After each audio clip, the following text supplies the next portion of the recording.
আসসালামু আলাইকুম রহমতুল্লাহি ওয়াবারাকাতুহ। সুপ্রিয় দর্শক শ্রোতা, আশা করি সবাই ভালো আছেন, সুস্থ আছেন। প্রিয় দর্শক শ্রোতা, এই মুহূর্তে আমি আপনাদেরকে দেখানোর চেষ্টা করছি বাংলাদেশ পুলিশ মুক্তিযুদ্ধ জাদুঘর।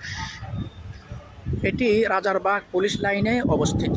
প্রিয় দর্শক শ্রোতা, 1971 সালে পাকিস্তানি হানাদারদের বিরুদ্ধে এদেশে মুক্তিকামী জনতার স্বাধীনতা যুদ্ধ শুরু হলে সর্বস্তরের মানুষের পাশাপাশি পুলিশ বাহিনীও তাদের জুলুম নির্যাতনের বিরুদ্ধে ঝাঁপিয়ে পড়ে। প্রিয় দর্শক শ্রোতা, সে সময় 34,000-এর মতো পুলিশ পূর্ব পাকিস্তানে কর্মরত ছিল।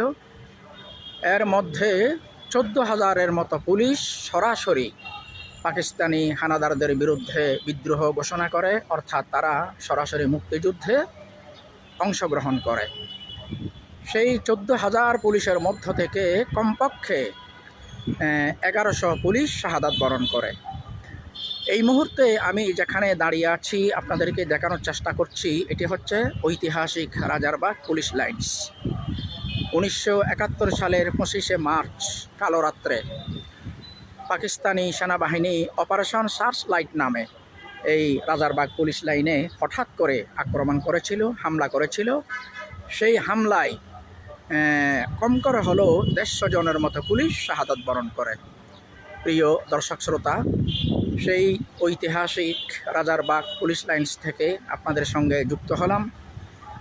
বাংলাদেশের মহান স্বাধীনতা যুদ্ধে যে সমস্ত পুলিশ ভাইরা আত্মাহুতি দিয়েছেন, শাহাদাত বরণ করেছেন, জীবন উৎসর্গ করেছেন, তাদের প্রত্যেকের রুহের মাগফিরাত কামনা করছি। পাশাপাশি মহান আল্লাহর দরবারে ফরিয়াদ করছি, বাংলাদেশ দীর্ঘজীবী হোক, বাংলাদেশ চিরজীবী হোক। সবার আগে বাংলাদেশ। সবাই ভালো থাকবেন, সুস্থ থাকবেন।